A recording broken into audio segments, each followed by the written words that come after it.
நாளை வைகாசி மாசம் திங்கக்கிழமை அமாவாசை. திங்கக்கிழமை அமாவாசை வரும் பொழுது காலையில 6 மணிலேருந்து மதியத்துக்கு முன்னாடி 11 மணிக்குள்ள அரச மரம், வேப்ப மரம், நாகசர்பம், விநாயகர் அதெல்லாம் இருக்கிற மரத்தடியை 101 முறை சுத்தி வரணும். வீட்டில இருந்தே கற்பூரமும் மூக்கடலையோ 101 எடுத்து வச்சுக்கிட்டு அங்க எடுத்து போய் சுத்தி வாங்க. ஏன் அப்படின்னா 1 1 2 3 நீங்க எண்ணும் போது உங்களுடைய மன சிந்தனை ஃபுல்லா எண்ணிக்கையில இருக்குமே தவிர கடவுள் மீது இருக்காது.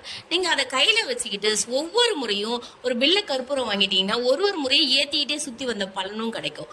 ஒரு முறை சுத்தி வரும்போது உங்களுடைய கோரிக்கை என்னவோ அதை சுவாமி பாதத்துல சமர்ப்பணம் பண்ணிட்டு அந்த கற்பூரத்தை ஏத்துங்க.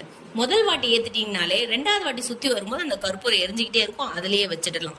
இதே மாதிரி செய்யும் போது உங்களுக்கு மங்களகலம் உண்டாகும். என்ன வேண்டீங்களோ அது நடக்கும். கீழே கிருஷ்ணர் இருக்கிற மாதிரி இருந்ததை பார்த்து அந்த மரமா பார்த்து சுத்தினீங்கன்னா குழந்தை பாக்கியம் கிடைக்கும். அந்த சர்பர் பாத்தீங்கன்னா அந்யூன்யமா இருக்கிறாரு. அந்த அந்யூன்ய சர்பரை சுத்தும் போது குடும்பத்துல ஒற்றுமை வரும். அதே மாதிரி அரச மரம், வேப்ப மரம் இருக்கும்போது அதை அர்த்தநாரீஸ்வரர் சொல்றாங்க. அர்த்தநாரீஸ்வரரை வணங்கின புண்ணியமும் உங்களுக்கு கிடைக்கும். இது ரொம்ப விசேஷமான நாள். மற்ற எந்த அமாவாசையை விட திங்கட்கிழமை சோமவார அமாவாசைக்கு ரொம்ப ரொம்ப விசேஷமான பலன் உண்டு.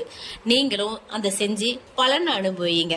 இதை விட முக்கியமானது, இது செய்ய முடியல, எனக்கு டைம் கிடையாது அப்படின்னும் போது சர்பருக்கு ஒரு வெத்தலைப்பாக்கு வாழைப்பழம் வச்சு நெய்வேத்தியம் பண்ணி ஒரு கற்பூரம் ஏற்றி சுவாமியை பிரார்த்தனை பண்ணிக்கோங்க. ஆஃபீஸ் போகிறேன், எனக்கு 101 தடவை சுத்துறதுக்கெல்லாம் டைம் இல்லைன்னு சின்ன விசேஷம். இவ்வளோதான், சின்னதாக செஞ்சுட்டு நீங்கள் உங்கள் வேலையை பார்க்கலாம்.